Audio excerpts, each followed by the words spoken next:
Turning our attention now to the latest advances by the Islamic State group. According to activists, these Sunni extremists have seized 5 villages from rebels in northern Syria. The villages are in an area Turkey and the US plan to make an IS-free zone.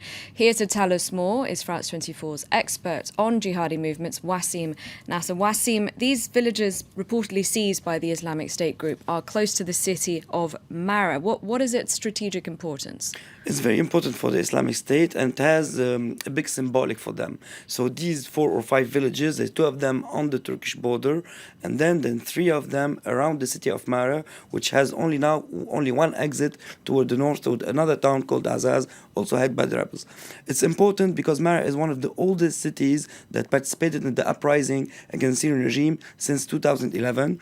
Many of the leaders of the opposition at the time were originated from this city. And another important thing, the first clashes between the rebels and the Islamic State at the beginning of the year 2014, one most prominent leader of the Islamic State was killed there. He was one of the founders of the Nusra Front at the time, and his family was held in this village of Mara by the rebels there. So they have a kind of revenge today against the people or the rebels living there. So those 2 villages, the fighting is still ongoing, and here they are making a trap around Mara. This way the rebels can only get out through Azaz this way. So it's very important also because it's in the heart of the buffer zone that was talked about between the Turks and the states, knowing that they wanted to use it as a stronghold for the moderate rebels in Syria. I was going to ask you about that, the consequences. What does it mean then for the Turkish-US plan? It's the consequences will be huge because we know that the Islamic State is advancing today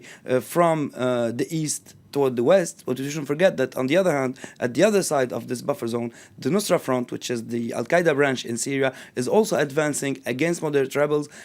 So this part of Syria is shrinking and shrinking day by day, and so the plans of the United States and of the coalition who are trying to implement groups like moderate or that they can control in a way or another are failing to this point. And this today, what's happening today since this morning, is another defiance for the coalition and for the state. Despite the strikes from the air, the Islamic State is proving that it can still have small advances on the ground, small advances with a huge strategic impact on the long term.